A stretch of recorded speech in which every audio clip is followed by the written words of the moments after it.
the multitude as my spoil, and an abode to be honored. He will die a rich man. That's all that verse is about. Here's the big one. 53:10. But the Lord chose to crush him by disease, that if he made himself an offering for guilt, if he did, he might see offspring and have long life, and that through him the Lord's purpose might prosper. But the Lord chose to crush him by disease. God's righteous servant will be familiar with disease and is like crushed because of the disease, exposed to death, that he is afflicted with by the power of God. The book he wrote on my life has all that in there, what that's all about.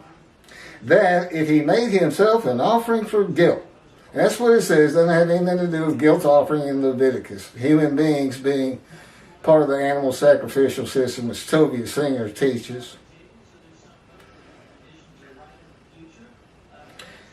It's an offer. It's an offer. An offering of one's self and soul to God for the guilt of sinning of the Jewish people. In return, it's a covenant between me and him. I'll do your fire refinement. You make me the righteous servant. I will make you suffering people in the first 6 verses, the believers. I will make them righteous. I will make them understand you're here. And that sin forgiveness is here. And it's time to get back to synagogue and have Torah written on your heart as you start studying as you have never studied before. Basically, you write the Torah on your heart, and you do it because he forgives your sins and remembers them no more. And that is so you become a holy seed, Jewish people, to build the third temple, just as the exiles were made a holy seed in the book of Isaiah, and they built the second temple as a holy seed.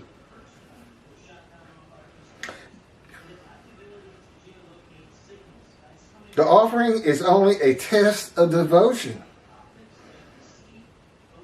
to God, as was the binding of Isaac.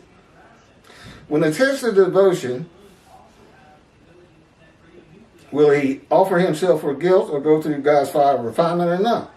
It's set before the righteous servant, the new covenant has already arrived. That's why in Malachi 3, he says, the angel of the covenant you desire has already left. Okay, he's here. What does that mean? I'm already sinless. As Elijah. And if Jesus says John the Baptist was Elijah, that means he had the covenant of sin forgiveness with him. And of course it's not true, he wasn't Elijah. And that means there were no Jews with sin on them that Jesus could even die for. The book's a fabrication. Jesus is a myth. End of story. No question. That is why the angel of the covenant that you desire arrives before Elijah and God. The new covenant of Jeremiah 31, where the iniquities and sins of the Jewish people are forgiven and God remembers them no more. The guilt and emotion is from not following the laws and teachings of God by the Jewish people. God's forgiveness of the sins of the Jewish people removes their guilt, not the offering of the righteous servant for it. That is why it is just a test. God knows this before he covenants with the man.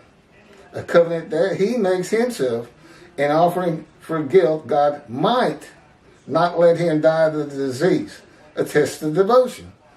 Trusting that God will not let him die. The primary purpose of verse 10 is not the test of devotion.